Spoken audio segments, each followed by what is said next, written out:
ఈ సంకల్ప మేళ గురించి సంకల్పం చేసినటువంటి ప్రతి ఒక్కరికి ధన్యవాదాలు అర్పించాలి. సంకల్పం అనేది చాలా ఇంపార్టెంట్. ఏ విషయంలో ముందుకు పోవాలి అంటే ఫస్ట్ మనము సంకల్పాన్ని తీసుకోవాలి. ఇది చేసి తీరాలి, ఈ విధంగా ముందుకు పోవాలి అని సంకల్పము ప్రతి ఒక్కరిలో ఉండాలి. కానీ ఈరోజు సంకల్పము ఈ విధంగా అన్ని రకాలైనటువంటి వికలాంగులందరినీ ఇక్కడ ఒక మేళాలో ఏర్పాటు చేసి వాళ్ళు చేస్తున్నటువంటి కార్యక్రమాలను బయట ప్రపంచానికి తెలియపరచాలి అనే ఉద్దేశంతో ఆర్గనైజ్ చేసినటువంటి ప్రతి ఒక్క ఆర్గనైజర్కు, దీంట్లో పాల్గొన్నటువంటి ప్రతి ఒక్కరికి ధన్యవాదాలు తెలుపుతున్నాను. ముఖ్యంగా యాజ్ యువార్డ్ చైర్మన్గా, యువార్డ్ అనేది ఒక ఫెడరేషన్. ఈ ఫెడరేషన్లో దాదాపు 80 organisations, 80 NGOs, all the NGOs working for the disabled sector. ఈ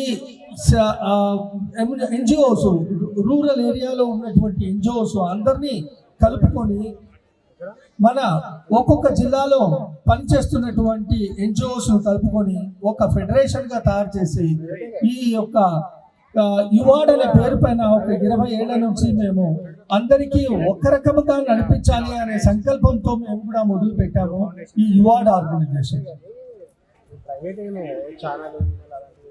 ఈరోజు ఏ ఆర్గనైజేషన్కు, ఏ NGOsకు ప్రాబ్లం వచ్చినా మేము ముందుండి ఆ ఆర్గనైజేషన్కు సపోర్ట్ చేసుకుంటూ ముందుకు పోతూ ఉన్నాము.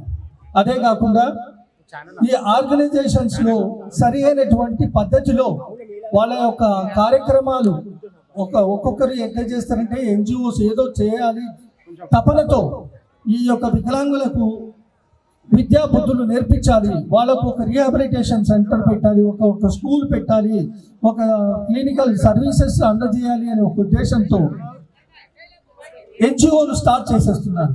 ఆ NGOను ఎలా నడపాలి అనేది చాలా మందికి తెలియదు. ఆ NGOలో ఉన్నటువంటి సాధక బాధకాలు ఎట్లుంటాయి అనేది తెలియదు. ఇవన్నీ వాళ్లకు అర్థమయ్యే విధంగా ట్రైనింగ్ ఇచ్చి ఈ NGOs అందరికీ ఒక దాటిపైన తీసుకొని ఒక పద్ధతి ప్రకారంగా ట్రాన్స్పరెన్సీ పద్ధతిలో నడుపుకుంటూ మనము మన యొక్క ఏరియాలో ఉన్నటువంటి దివ్యాంగులకు మనము సహాయం చేయాలి అనే ఒక ఉద్దేశంతో ఈ ఫెడరేషన్ను ఉద్భవించిందనమాట. దీనికి సపోర్టుగా మనకు చాలామంది NGOs అయితేనేమి, ఈ యొక్క నాన్ NGOs అయితేనేమి సపోర్ట్ చేసుకుంటూ, అంటే అఫీషియల్స్ సపోర్ట్ చేసుకుంటూ ఈ NGOs మూమెంట్ను ముందుకు తీసుకొని పోతున్నారు.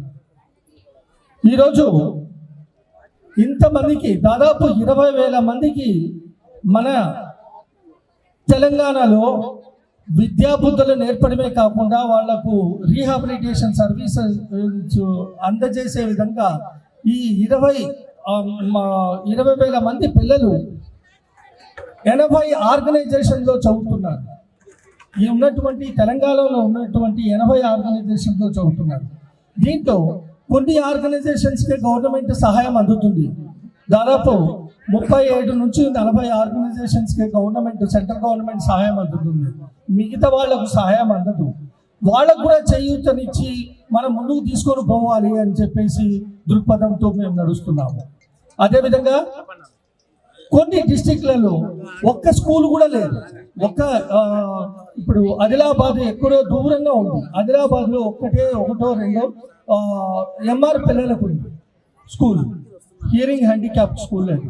అదేవిధంగా కొన్ని డిస్ట్రిక్ట్లలో అసలు హియరింగ్ ఇంపైర్డ్కి లేదు, ఆర్టిజంకు లేదు, MRకు లేదు, అది ఇంకా విజువలీ ఇంపైర్డ్కి లేదు.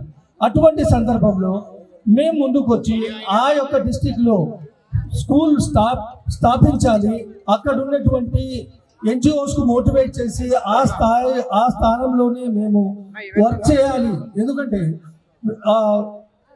చాలా మంది పేదవాళ్ళకి హ్యాండిక్యాప్ పిల్లలు ఉంటారు. అట్లని పెద్ద ఆర్థికంగా మంచి స్థితిలో ఉన్న వాళ్ళకు లేరు అని కాదు, ఉన్నారు. కానీ ఈ పేదవాళ్ళు ఆ పిల్లలను ముందుకు తీసుకొని పోలేకపోతారు. వాళ్ళకు ఎప్పుడైతే వికలాంగులు పుట్టారు అని తెలుస్తుందో వాళ్ళు సగం కృంగిపోతారు. ఆ వికలాంగులకి ముందుకు తీసుకొని పోయేదానికి వాళ్ళకు స్తోమత ఉండదు, ఆర్థిక స్తోమత ఉండదు, విద్యా బుద్ధులు ఉండవు, వాళ్ళకు విద్య అంత లేబర్ టైప్ ఎక్కువ ఉండేవాళ్ళు. వాళ్ళు ఏం చేస్తారు, ఆ పిల్లల్ని తీసుకొని పోయేసి ఏదో ఒక చిన్న పనిలో ఇంట్లో పెట్టేస్తారు. వాళ్ళకు ఉన్నటువంటి హక్కులు వాళ్ళకు తెలియదు, వాళ్ళకు ఉన్నటువంటి సదుపాయాలు గవర్నమెంట్ అందజేస్తున్నటువంటి సదుపాయాలు తెలియదు. అవన్నీ వాళ్ళకు తెలియపరిచేసి వాళ్ళ పిల్లలు కూడా సమానంగా వాళ్లకు అన్ని హక్కులు, నార్మల్ వాళ్ళకి ఎటువంటి హక్కులు ఉన్నాయో వాళ్లకు అన్ని హక్కులు చేస్తున్నాము. అందజేసేదానికి ప్రభుత్వం కూడా ముందుకు వచ్చింది కనుక అది దానికి తెలపాలి, వాళ్ళు తెలియజేయాలి. అంటే అవేర్నెస్ క్రియేట్ చేయాలి. అవేర్నెస్ అనేది చాలా ఇంపార్టెంట్. ఈ అవేర్నెస్ క్రియేట్ చేస్తూ వర్క్ చేస్తూ ఉన్నాము మా యొక్క యువత. అది కాకుండా హెలెన్ కెల్లర్ ఇన్స్టిట్యూట్ దాదాపు 40 ఏళ్ల క్రితం నేను ఫస్ట్ పాఠశాలను చెవిటి మూగి పిల్లల కోసం స్టార్ట్ చేశాను. ఆ సమయంలో ఒక్క ట్రైన్ టీచర్ లేడు ఆ పిల్లలకు చదువు చెప్పేదానికి.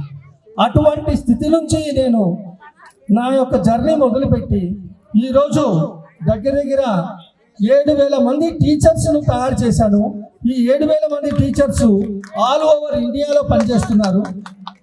మన తెలంగాణలోనే కాదు, ఆంధ్రాలో పనిచేస్తున్నారు, వేరే రాష్ట్రాలలో పనిచేస్తున్నారు, కొద్దిమంది వేరే కంట్రీ కూడా పోయి పనిచేస్తున్నారు. సో అదేవిధంగా ఆడియాలజీ, స్పీచ్ లాంగ్వేజ్ పెథాలజీ అనే ఒక కోర్సు కూడా చాలా అవసరము. ఆ స్పెషలిస్ట్ లేక చాలా మందికి స్పీచ్ రాక బాధపడుతున్నారు పిల్లలు.